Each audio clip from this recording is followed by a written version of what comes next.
But we have to back up sometimes and tell ourselves something a little more relatable before we can tell ourselves the story, I can accomplish this. Because let's be real, we might not always believe that we can accomplish something. And I say that because the Empress in the reverse position is saying we need to approach this with kindness, with compassion, and with curiosity.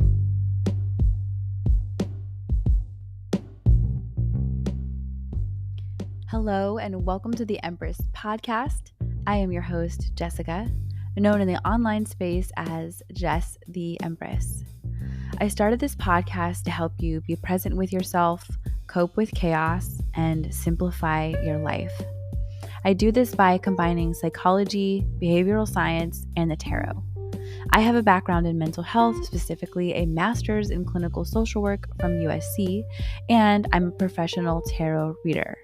So get ready to have a nurturing, creative, and empowering experience with me as we use practical magic.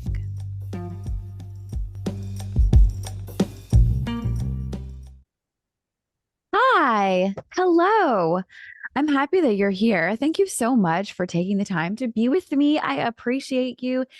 It's been about a month since I've done a podcast, and it feels good to be sitting here, to have my microphone out. I'm looking at the camera. I've got my cards in front of me. I'm happy, and I am really stoked to be getting into this month's tarot reading forecast. So, we're going to talk about what we can expect. And I like to kick this off with what we're calling in. And so, I have my cards with me here. Per usual, you're going to hear me shuffling them if you're not watching the video. But I also have an oracle deck, and I wanted to use this one, the Connected and Free Oracle. For all of my OG followers, you guys know that I've been using this deck for so long. I think I got it in like 2016. And I mean, I've been using it since then, but I haven't always brought it on the podcast or out with clients. And lately I've been looking at my tarot cards and I'm like, which ones really want to come out? I'm kind of asking and noticing which ones grab my attention. I have so many decks. Like I have a lot of them. I'm looking up and I can count at least like 15 already. So it's a lot. I'm a collector, as they say. And this one really wanted to come out. You'll hear me pause, so I'm not straining my voice. So I'm taking some water. And of course, my hard work coffee. I just have a regular black coffee. So good. Okay. So what we're calling in the month of June, what is it that we're calling in? Hey there, coffee lovers. Are you tired of settling for boring coffee? I have a treat for you. Today's episode is brought to you by Heartwork Coffee Bar, your one-stop destination for exceptional coffee experiences.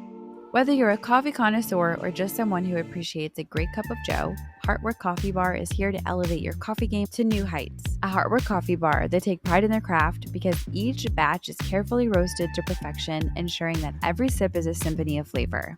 From the rich and the robust to the light and fruity, they have a coffee blend for every palate. And here's the best part. For you amazing podcast listeners, Heartwork Coffee Bar is offering an exclusive 10% discount on your purchase. Just use the code Empress10 at checkout and you'll save big on your order. Why settle for ordinary when you can indulge in the extraordinary coffee from Heartwork Coffee Bar? Remember to use code Empress10 for that special 10% discount and treat yourself to the coffee experience that you deserve. Don't miss out on this fantastic offer. Thank you so much for tuning in, and thanks to Heartwork Coffee Bar for making today's episode possible. Now go grab your favorite mug, brew a fresh cup, and enjoy the podcast with the perfect companion, Heartwork Coffee Bar. Cheers.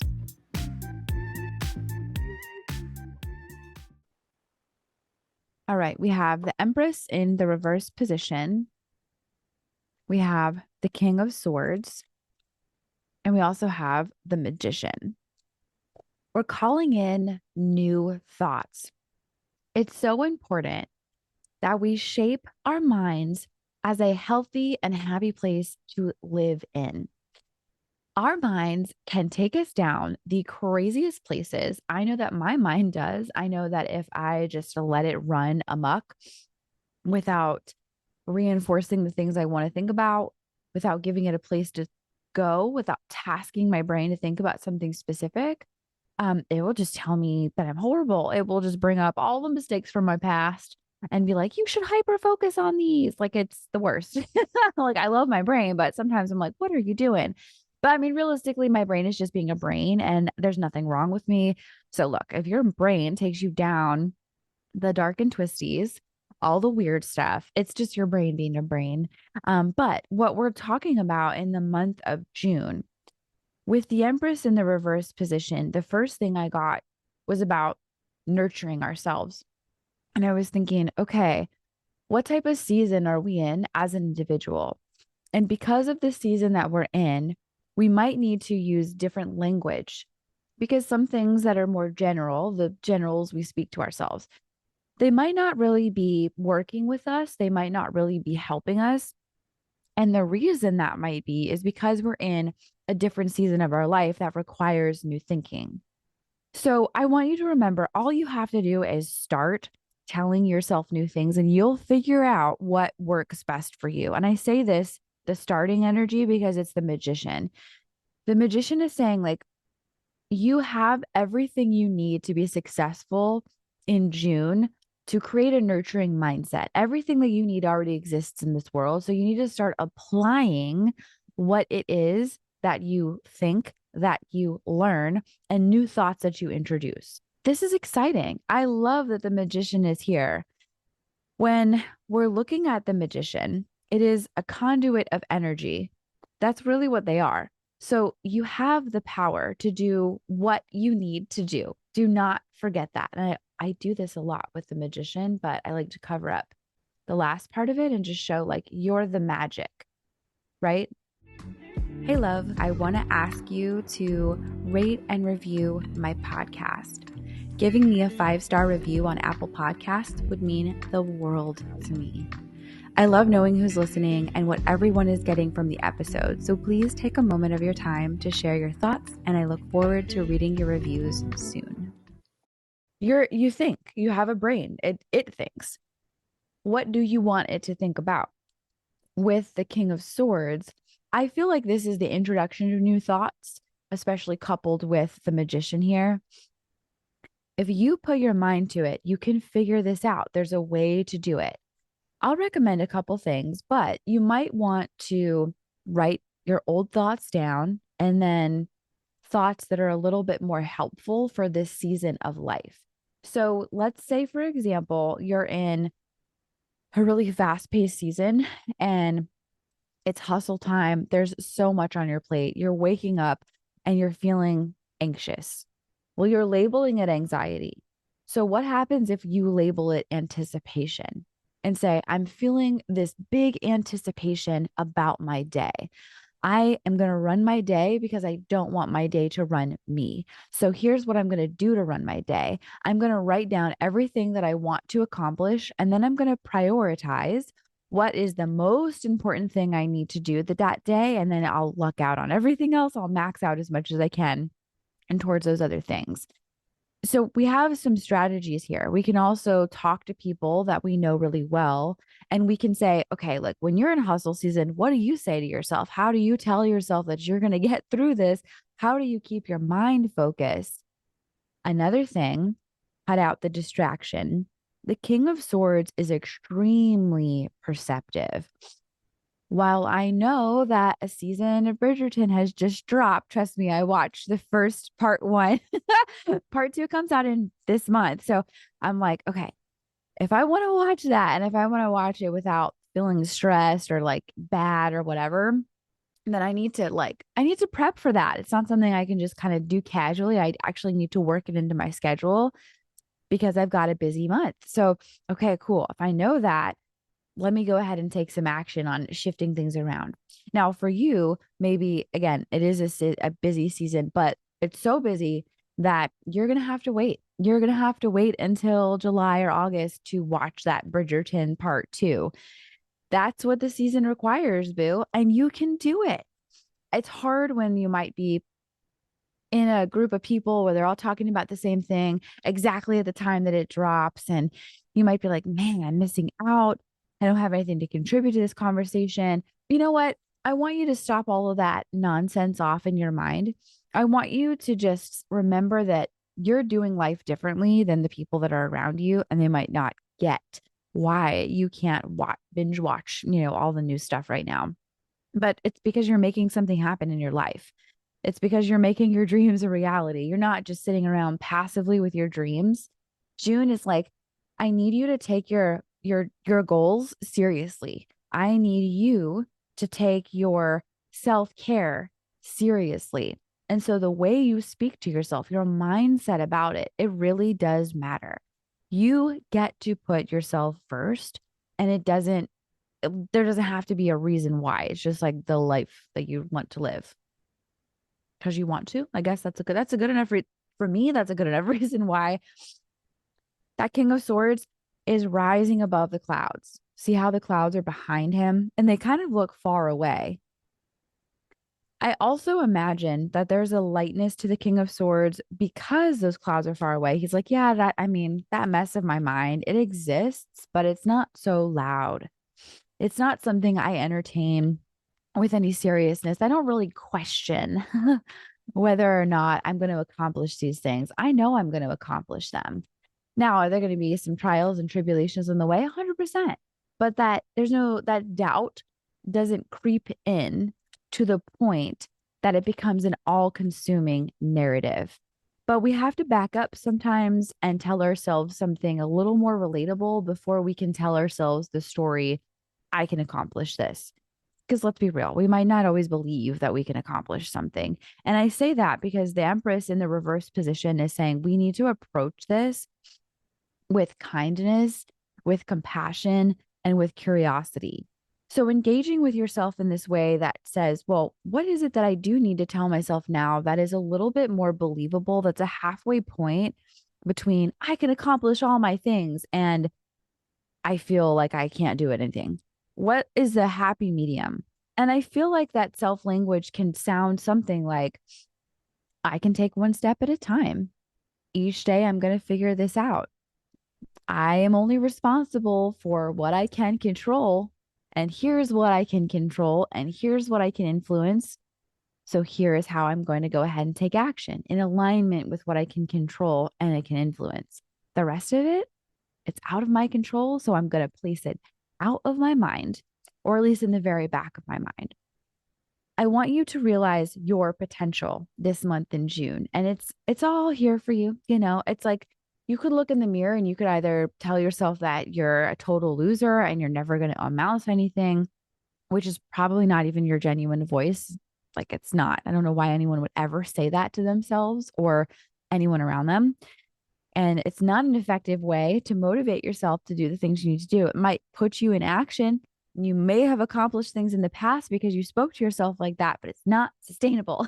And I don't want to hear you beating yourself up. I want you to look in the mirror and recognize that you have the power to transform your life. And it often starts with how you talk to yourself.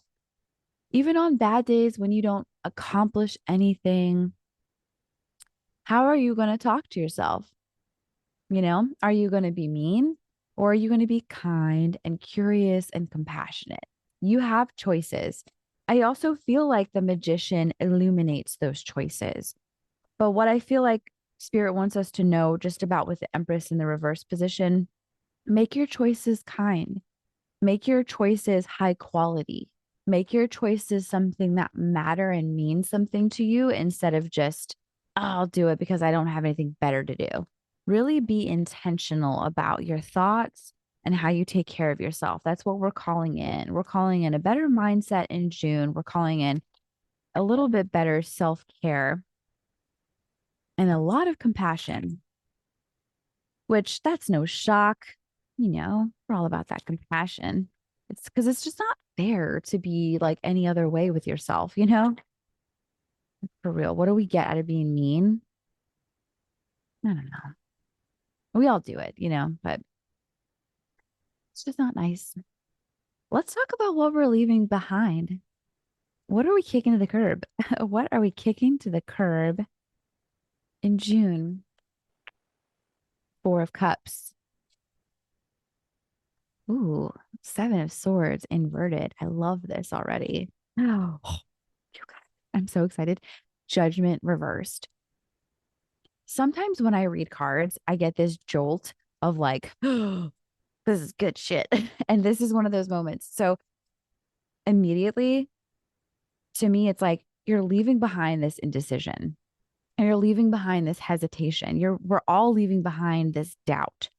So part of it is a deliberate thing. We leave behind doubt and indecision and things that trip us up by first identifying what are those doubtful stories, what are the situations or people that make us feel doubtful, what are the distractions. When we can look at those things square on, we can say, okay, great, I'm going to remove myself from those people or those places. And I'm going to remove those distractions from my life, or at least I'm going to put them at an arm's length. Let's be real. Let's say that your kids are a distraction and they're, they're at home and you work from home. So you're like, how's this going to work? Well, if you need to put yourself in a literal closet and close the door and get to work with your laptop and some snacks, that's it. That's what you need to do. We need to have creative solutions. They don't have to be the most glamorous solutions, but they are creative solutions that are going to keep you on task.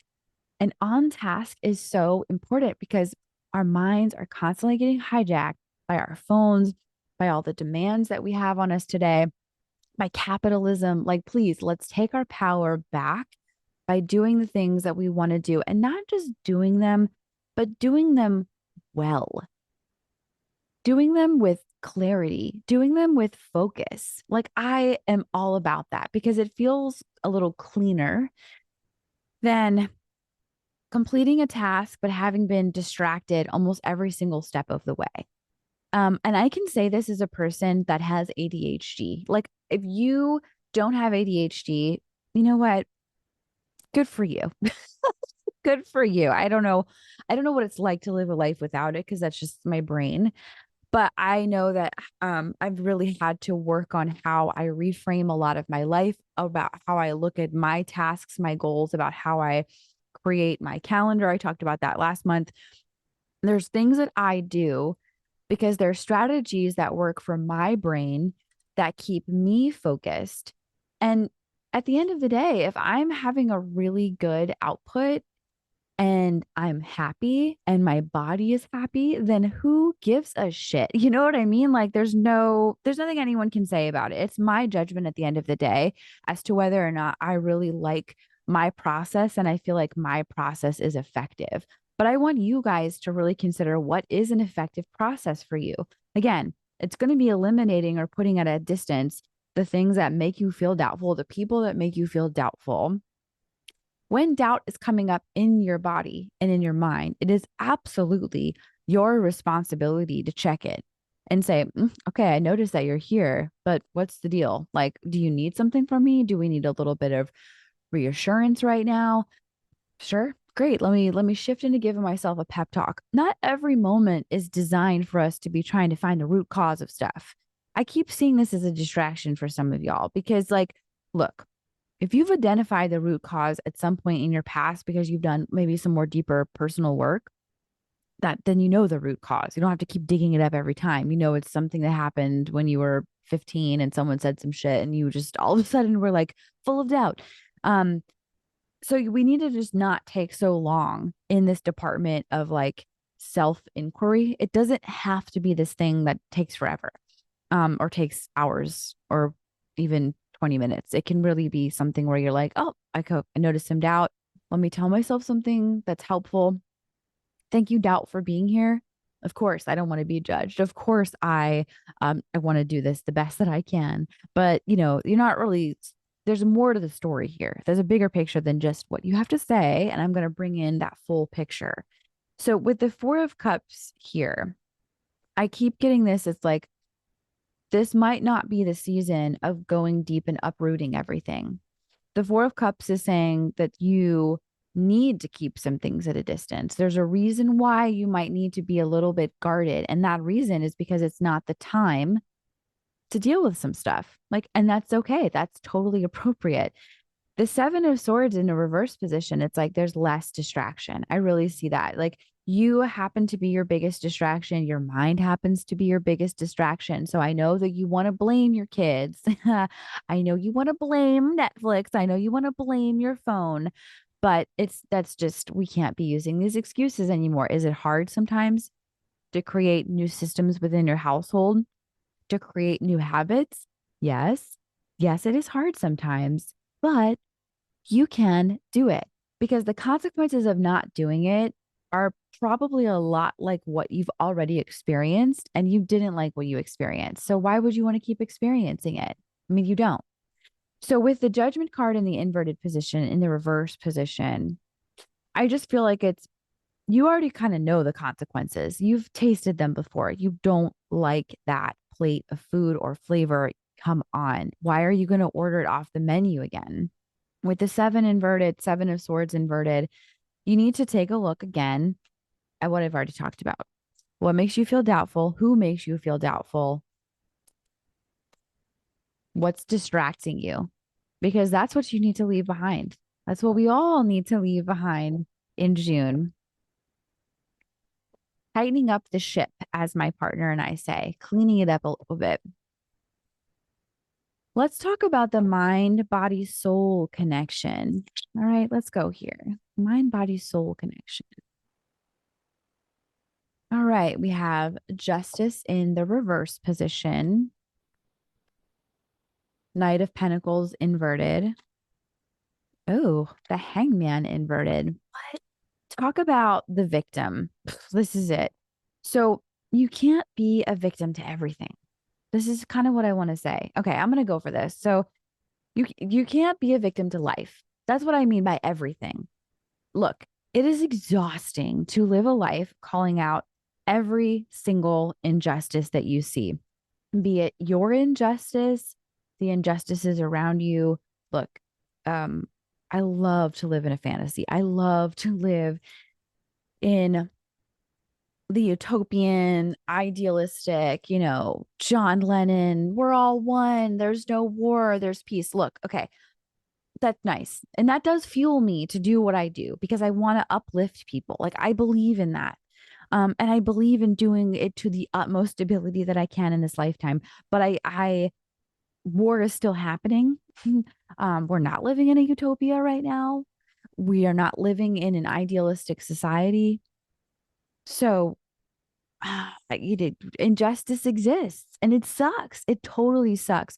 But at the same time, I can't control that. I can only influence within my sphere of influence, and I can really only control me at the end of the day. That's it. So I have a very small impact, but I'm going to try to do the best I can.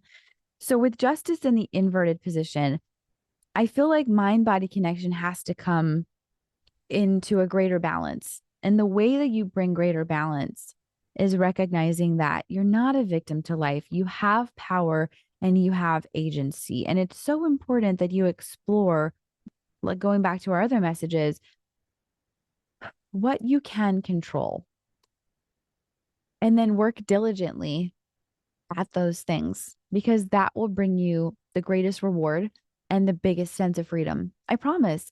Like, so coming from my social work background, coming from just my own experiences in childhood, there was a lot of stuff that I was like, this is unfair. In my personal opinion, it's unfair that I was born. Like, I had no choice. I didn't ask to be here. People made that decision for me. And I have felt a lot of anger about that. And I still continue to, not actively like in this moment, but there are times that I rage. And I find appropriate outlets for that feeling. But I know that if you're like me, you might have spent your late teens, early 20s kind of like getting mad at everything and everybody because you didn't know what to do with that anger. Um, and it took me a while to realize, like, I don't have to chase every grievance. I don't have to carry all these chips on my shoulders, which are now like a boulder. So that's that's a lot of stuff. But I think that we're capable of finding this balance, of finding more joy in life. And I'm telling you what, if you're a victim to everything, you have no joy in your life. And I don't want you to live that way. I want you to live in a life that has joy. I want you to live in experiences where you feel good. going through this health and wellness stuff, I could be like, I don't want this. It's unfair. And like, does it suck? Yeah. But I'm willing to change the things that I need to change in my life so that hopefully I have less negative health experiences. Um, feel like I'm trying to look ahead until like death. And I want to be like, man, I don't want to deal with this shit, but I have to because that's what's on my plate. It was given to me to deal with. It's in my life. So I'm responsible for it. And victims don't take any responsibility for their life. They let life keep happening to them and happening to them. And then I think that they thrive off of the pity of other people. And like, I'm not really one to be dosing that out like pity. I'm not really that kind of person. Look, do I have my own pity party because I need to wallow for a few minutes? Like, oh, totally. Yeah, I'm not above that. But what I'm saying is, I'm not walking around and I'm not feeling sorry for people who are just victims to life because they're not doing anything to change it. Now, I'm not talking about literal victims. I feel like I have to say this caveat, but if you know me personally, you know that like I'm very kind and caring and compassionate and I want good stuff for pretty much everybody. Um but but when I meet people that sit here and find excuses after excuses after excuses and blame everyone around them for why they haven't been happy or why their life isn't great, I'm like, oh no, you're the problem. It's you. You have to look in that mirror. I get it. I know it sucks. We don't want to because then we look at who we are and we're not behaving in the most flattering way. And that's not cute, but it's not supposed to be cute. You're supposed to be horrified. You're supposed to be grossed out. You're supposed to be disgusted with yourself so that you can change the feelings that you're supposed to be feeling about what you're doing and how you're thinking and how you're living your life. They should horrify you. You should look back and be a little bit ashamed.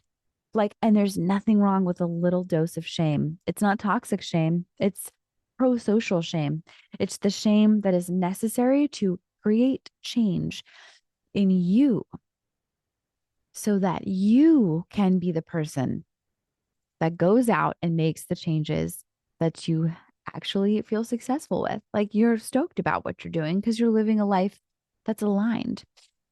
The Knight of Pentacles in their inverted position is that dedication to yourself. It is this commitment to making your life more fair and balanced instead of being a victim.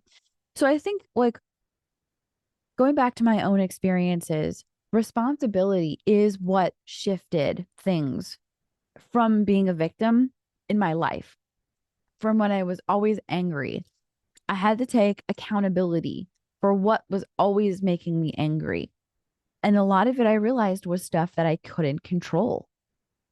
And then I had to turn it back in and say, well, here's what I can control. I actually can control how angry I get. Now, I'm not saying always, like, of course, there's still things that piss me off. And I'm, like I said, rageful when I notice it coming up in me, mostly around my period. So when I'm just rageful, um, and like very deeply in touch with a younger part of myself that she just like is just still angry. And she might always be, and I'm fine with that because I don't let that anger affect how I treat other people in my life. I don't let that anger affect the way that I do my work. I don't want to say that I'm perfect. Like, do I lash out sometimes? 100%. Do I get grumpy with my partner or rude? Like, totally. Like, I'm not an angel, but I'm saying that I don't let it destroy my relationships. I don't let it destroy my goals or sabotage my growth. And that's what it did before when I was younger. And it was very misplaced because I kept being like, I'm a victim to this anger. Like, of course. Um, but I indeed was not. I learned how to manage my anger appropriately. And again, I've experienced so much more joy and presence and love because of it. I've been very lucky, but it's also something that I worked on. Like it didn't come naturally because I grew up in a household where like anger was displayed two ways. One, it was these big outbursts of emotion, which were very dysregulated, very scary, very, like I said, big. So just not fun, like not cool at all. And then it was shut down. So it was either this big explosion of anger, or it was we don't do anything at all. We don't say anything. We just shut down. And so I thought, like, well, that's it. Those are the two ways that you deal with anger in life. And I had to learn that there's a middle road. And so justice here, inverted, is saying something similar.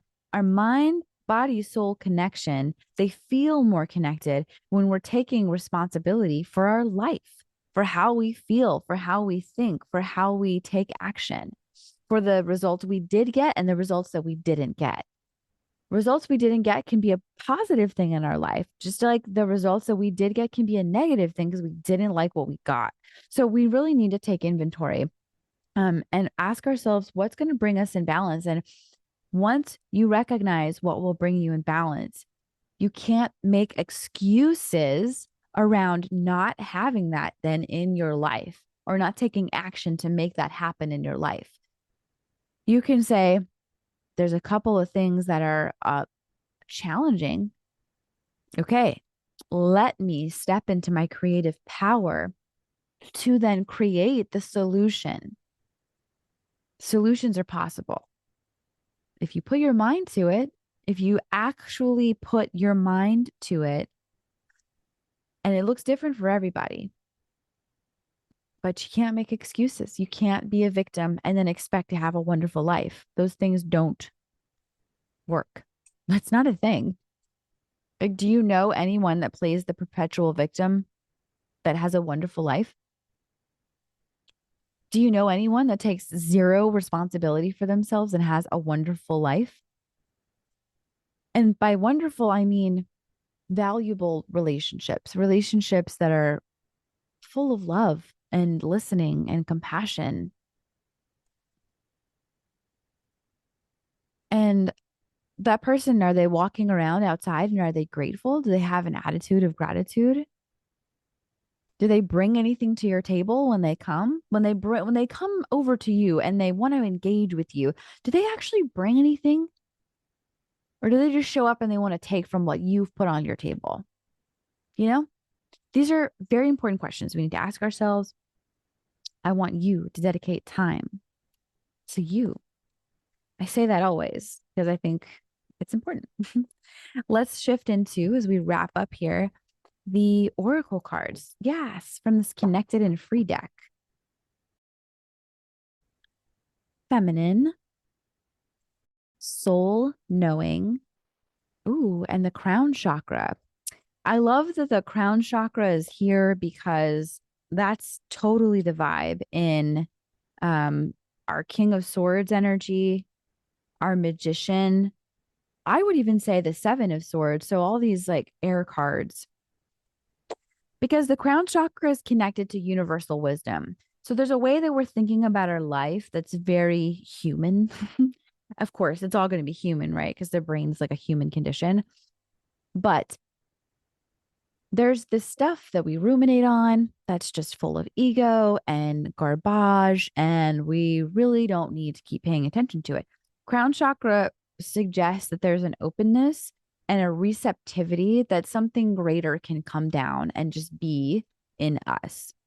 And so when our crown chakra is open, we're connected to universal wisdom, which doesn't necessarily mean that we're getting answers from the universe about how the universe works. I don't necessarily feel like that's the case for most people. I mean, I'm not like a guru or anything, so I don't get those types of answers. For me, the crown chakra, it's not about getting answers. It's about hearing and listening and just being quiet. Recognizing that there's space between my thoughts. Even though they feel sometimes like they're bombarding me and they're loud and all that stuff. There's still something greater that my mind can experience. And it's not always peace and quiet, but it's certainly slower, a little more calm. The thoughts that I am having and focusing on are much kinder. That feels a little bit more nice. And I like that. With the feminine and with the soul knowing, I keep getting this message of like, just trust yourself and trust your path. And I see this thing online that goes around, which is actually really good because it's like me, trust myself, the person that got me into this mess. And I think that's a good way to phrase it because it's like, how do you trust yourself when you look back at all the mistakes you've made and you're like, oh, I can't trust myself. Look at all this stuff I fucked up. Well, yeah, I hear you. But at the same time, we're all supposed to be having life experiences because that's living. We're all supposed to be making mistakes because that's living. What if you're supposed to make mistakes? What if you're supposed to be on the wrong path sometimes? What if you're supposed to just ruin a whole bunch of stuff to learn? It's not glamorous. It's not fun. There's regrets that we all have, like, but that's life. What if we're supposed to have regrets? This idea that we're supposed to be, we should always know what we're doing and it should always make sense and like blah, blah, blah. No, it does. No, I don't subscribe to that. I don't think any of it makes sense. I don't think our existence makes any sense. So how is our story supposed to make sense? How is every step of the way supposed to make sense to us? It doesn't have to. Some stuff can just happen. We don't have to have meaning around it. Some stuff can just be part of the human experience without there having to be a grand scheme thing. I make mistakes every day. Misread something, fire off an email too soon, whatever. Like I make mistakes all the time. And I don't beat myself up about it. I don't figure out why I made that mistake always. I feel like it's just a mistake. The soul knowing is like, oh, well, I'm here to, I feel like give myself some grace. Again, tapping into something a little higher than me, not always beating myself up and hovering over myself to be quick to point out my flaws and issues. Now, let's say we're going to go back to what we're talking about earlier. Probably don't want to be firing off emails too soon consistently. Like that's not the vibe. If that were something I were doing, then I would say, there is actually something I could learn here. But that's not the case. So then the feminine card, feminine energy. Let's talk about it. Let's not even do the whole feminine masculine thing. Let's talk about receptivity because I feel like when we have cards in our decks that are so quickly like masculine, feminine, I mean, even the Empress is an example. Um, I just think that there's receptivity can be one card and action can be another card. That's just my opinion as someone who's been doing this work for a long time. And also seeing a lot of my clients have a lot of anxiety around their trigger words, which happen to be masculine and feminine, because they're going through something. They are transitioning. They are self identifying. They are exploring who they are. And those words don't land well for them during this part of their life. And I don't know if you're listening and if this is something that's resonating with you, replace those words feminine with receptivity and masculine with action and just see how that might shift some things in your life because we're speaking about them in context, not defining these things. So the context here is a reading from this oracle card. So we're having receptivity, soul knowing, and crown chakra. In receptivity, I do think about listening. And again, I think that's why the Empress was here because it's like you need to listen to what your mind is telling you. And if these thoughts are not nurturing you, in the phases that you're in, then you need to weed them out. Get them away from you. Take them out of your garden and put some things in your garden that you want. Okay. What do you want to tell yourself? Maybe you don't want to tell yourself anything at all. I think it is important to know that we don't always need to be chirping in our minds. We can, in fact, just breathe and just notice the breath. Having, again, space in between our thoughts. So it's not so constant. We're not so attached to them so that we can focus on what we want to focus on, the breath in this instance, the email that we want to read before we send something off too soon. We want to take in the information that's around us. We want to take in the environment, take in the people so we can properly assess and then respond. I hope that this reading supports you. I appreciate you being here. I really do. I don't know how long we've been together this morning, but I'm glad you're here. If you haven't already, please rate and review the podcast, subscribe to the podcast, my YouTube channel. I would appreciate it. I'm sending you off with a lot of love. I hope that you take really magnificent care of yourself. I'll talk to you soon. Bye.